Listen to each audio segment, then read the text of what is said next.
Bom dia, tudo bom com vocês? Eu vim então trazer a mensagem para esse domingo, para a mocidade, e eu gostaria que vocês então abrissem no livro de Salmos, capítulo 103. Eu gostaria então de falar sobre esse livro. Eu pedi para vocês abrirem nele e a gente lê o capítulo inteiro, tá? A linguagem que eu estou usando aqui, a versão é a NVT, tá bom? Então ele começa assim: Todo o meu ser louve o Senhor, louvarei seu santo nome de todo o coração. Todo o meu ser louve o Senhor, que eu jamais me esqueça de suas bênçãos. Ele perdoa todos os meus pecados e cura todas as minhas doenças. Ele me resgata da morte e me coroa de amor e misericórdia. Ele enche minha vida de coisas boas. Minha juventude é renovada como a águia. O Senhor faz justiça e defende a causa dos oprimidos. Revelou seus planos a Moisés e seus feitos aos israelitas. O Senhor é compassivo e misericordioso, lento para se irar e cheio de amor. Não nos acusará o tempo todo, nem permanecerá irado para sempre.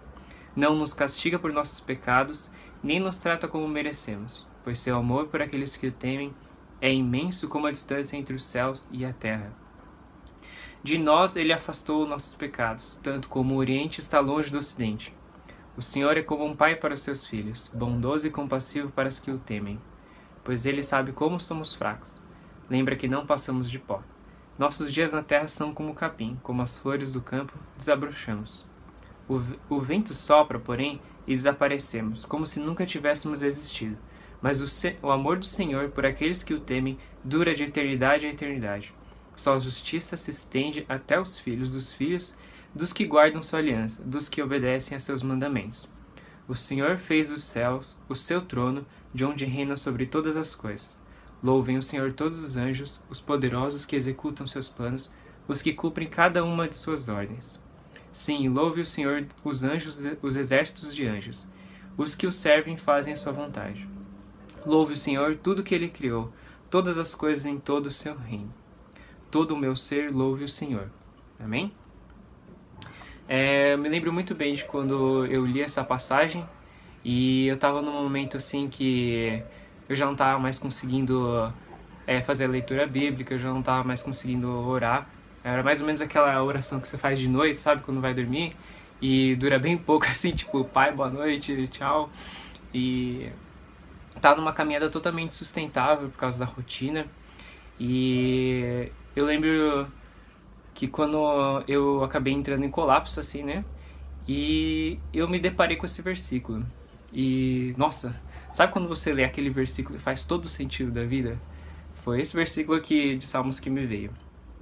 E, meu, que texto bonito, né? Ele é um texto muito bonito. Na verdade, eu considero um dos textos mais bonitos de Salmo, assim. Acho que cada um tem o seu preferido, né? E pra mim o Salmo 103 é um dos mais bonitos, assim, que eu já vi. E eu queria discutir, assim, né? Por que esse trecho aqui, esse capítulo inteiro, ele é tão bonito, né? O que faz dele ser tão bonito?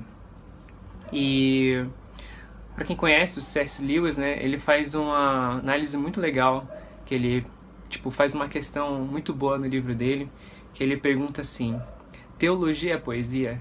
E aí fizeram essa pergunta para ele, na verdade, e ele vai lá e responde de uma forma, da forma dele, né? Para quem conhece ele é um cara, ele pensa de uma forma bem diferente, sabe? Ele consegue ver vários pontos. E ele pergunta assim, né? Uma coisa bem recorrente, assim. Cara, teologia é poesia, né? Será que a gente gosta da teologia da Bíblia porque ela é uma poesia? E ele vai discutindo isso de uma forma muito boa. Então ele faz essa análise e depois conclui: qual que é a diferença entre uma pessoa que lê uma poesia qualquer e gosta, assim, né? De uma pessoa que lê a Bíblia e também gosta da mesma forma. Imagina assim, você pega uma pessoa que... A gente também, né? A gente pega uma poesia e, tipo, você fala, nossa, que poesia bonita, assim. E lê várias e várias vezes. Qual que é a diferença dessa sensação dessa pessoa que lê essa poesia de uma pessoa que lê uma passagem da Bíblia? Aí ele responde, né? A maior diferença de todas é porque a gente crê nessas palavras. A diferença de uma poesia qualquer com a Bíblia é porque elas são verdades nas nossas vidas. E ele fala, né, em 2 Timóteo, toda a escritura é inspirada por Deus e útil para nos ensinar o que é verdadeiro e para nos fazer perceber o que não está em ordem em nossa vida.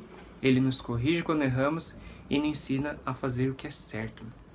Quando você lê esse capítulo 103, você se pergunta mesmo, qual que é a melhor sensação, então, do que você lê ali que Deus te ama infinitamente? De que Ele conhece todos os seus pontos fracos, que Ele conhece tudo de você. E mesmo assim Ele te ama infinitamente, eternamente. Cara, eu acho que não tem a melhor sensação, né? E é isso que a Bíblia proporciona, né? Ela traz verdades para o nosso coração e realmente alinha o que está errado na nossa vida, né? E coloca em ordem isso. Então, com essa passagem aí de Salmos, a principal mensagem que eu queria trazer para vocês é uma coisa bem parecida com o que o Marcelo disse semana passada, para que a gente tenha ânimo. E a mensagem principal que eu queria trazer é para que vocês renovem as suas forças em Deus. Através de devocional, através de oração, através de jejum, através da leitura bíblica. E eu queria falar um pouquinho sobre esse salmo, né? E a passagem que mais me encantou assim foi o verso 5, que ele fala assim: Ele enche minha vida de coisas boas, minha juventude é renovada como a águia. E ele é um salmo de Davi, né? Escrito por Davi, que ele fala principalmente sobre a fidelidade de Deus. E eu acredito que na verdade ele é uma transcrição assim do que ele está sentindo, né? E eu acredito que sejam as melhores palavras para conseguir transcrever uma coisa que a gente não consegue pôr em palavra, né? E é isso que acontece em Salmo, esse daí. Você olha, mano, ele conseguiu transcrever muito bem as sensações. E muito interessante que a leitura de Salmos, você consegue, diferente de outros livros, assim, claro, você consegue enxergar as características assim, de Deus claramente, assim, porque ele fala direto, né? E ele aponta aqui uma das características de Deus, assim, direto assim para você. Ele é justo, ele é compassivo, misericordioso, lento para se irar, cheio de amor. E ele é como um pai para os que os temem. Então, quando você lê Salmos, eu quero te incentivar você a também ler Salmos. Você consegue encontrar as características assim perfeitas de Deus. E ele também mostra como que Deus vê a gente, né? Ele enche as nossas vidas de coisas boas e não nos trata como merecemos, mas nos concede graça. Ele sabe o quanto que a gente é fraco, mas mesmo assim ele ama a gente, mesmo sabendo que a gente não passa de um pó. E isso ajuda a gente a colocar também, a entender o nosso lugar diante de Deus, a entender que tudo isso que ele faz sobre nós é amor e é a graça dele que ele derrama sobre nós, né? E também ensina a gente também a ser mais humilde, né? Você vê que você não você é o pó, né? Você veio do pó. Então tudo isso é graça de Deus, né? E Salmos é um livro magnífico, assim, que te ajuda a entender essas características de Deus, né? E também te ajuda a entender o que você é para Deus. E eu queria que você... O que eu queria trazer agora, então, né? Eu queria que você lesse esse livro e se deleitasse realmente nele para estar entendendo tudo sobre Deus, né? E por que eu queria incentivar você a renovar suas forças, né?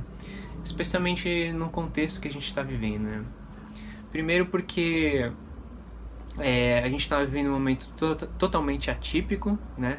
De pandemia, de isolamento social. Eu acho que muita gente mais velha que a gente nunca chegou a ver uma situação dessa, que a gente tem que ficar em casa todos os dias. E realmente acaba sendo uma coisa desgastante, né? Para alguns ainda continuam trabalhando, mas acho que a maioria, pelo menos a gente jovem, né, tá tendo aulas EAD ou tá podendo descansar mesmo, né? E acho que o maior desafio da minha vida, da minha caminhada espiritual, era a minha rotina do dia a dia. Então, acaba virando uma desculpa. E também porque realmente não dava tempo com os estágios, com os estudos, trabalhos, tudo e tal. O maior desafio para mim, então, no dia a dia era conciliar a vida espiritual, você tentar investir, ter uma disciplina espiritual com o meu dia a dia normal, né? E eu acho que agora é uma situação que, na verdade, é um privilégio. Acho que se você está em casa, e tem uma casa, né? É um privilégio de Deus na sua vida de poder usar esse tempo, sabe? E como é um tempo que a gente acaba se desgastando também, é isso que eu quero trazer. Que você renove essas forças em Deus. E quando a gente olha a nossa situação e vê todo o nosso contexto, e depois, às vezes eu acabo vendo uns vídeos tipo dos cristãos lá na China, assim, sabe, em outros países, a gente tem tudo para poder ser os melhores seguidores de Cristo. Porque a gente tem tudo o que a gente precisa. E outro ponto é que, ao mesmo tempo que a gente já não tem mais essa rotina, né, a gente é obrigado então a ter disciplina, né? Porque a coisa que mais pega agora não é nem mais a rotina, agora são as distrações, né? Eu acho muito legal um texto que eu li do pastor John Bloom, que é um dos cofundadores do Desire God, que é o mesmo que o John Piper criou, né? O ministério dele. Ele comenta sobre distrações, né? E ele fala, o título do texto dele chama Distração Pode Te Custar Tudo. E realmente, cara, nossa, ele faz uma análise muito bonita. E ele fala assim que, na época de Jesus, quando ele ensinava, não tinha Bíblia. Não tinha os ensinamentos dele escritos ali, na hora, para as pessoas que estavam ouvindo a Jesus. Então, eles eram obrigados a prestar o máximo de atenção enquanto Jesus falava. Porque imagina, se eles se distraíssem uma vez, eles iam perder a mensagem mais importante da vida deles. Não é que nem a gente, que a gente tem uma Bíblia, a gente pode reler aquilo ali. Eles eram obrigados a não ter nenhuma distração, a prestar atenção o máximo de todos. Porque se eles perdessem, eles iam perder o reino de Deus. Então, é realmente um privilégio a situação que a gente também está passando, né? E eu queria te desafiar, então, a buscar de uma maneira intensa agora, nesse período de quarentena. A tentar coisas que você nunca tentou com Deus, assim, sabe? Por exemplo, você jejuar. Quem não conseguia ter essa prática, comece agora. Tente uma refeição só, pelo menos. Mas tente uma coisa que você não conseguia fazer antes. E o que me atrapalhava era a rotina, né? Então, tente fazer uma coisa que você não estava fazendo antes. Por exemplo, orar mais, ler a Bíblia, passar o dia inteiro orando, por exemplo. Passar 3 dias jejuando, sei lá, né? Vai saber, mas experimenta, tentar ler a Bíblia o máximo que você puder nesse período de quarentena. E você realmente vai ter suas forças renovadas por Deus. E se você não está tendo, essa vontade, essa disciplina de estar querendo chegar mais perto de Deus, que nem eu estava quando eu estava nessa caminhada que é totalmente insustentável, ora para Deus para que Ele te dê fé, para que Ele te aumente a sua vontade, a sua sede por Ele, que Ele vai te suprir também. E acho que também é bem legal também esse tempo que a gente pode ter com a família também, né? A gente acabar convivendo e fica o dia inteiro com eles, né? E Deus, Ele pode usar muito você para estar trabalhando todos os frutos do Espírito, para estar junto com a sua família também, né? Então, eu queria te desafiar a fazer aquilo que você não estava fazendo e ter suas forças renovadas, assim, em Deus. Mas a chegar a ponto do de ler esse Salmo 103 e fazer dela uma oração sua. E de você sentir essa mesma sensação de não poder transcrever em palavras que você está sentindo com Deus. Amém?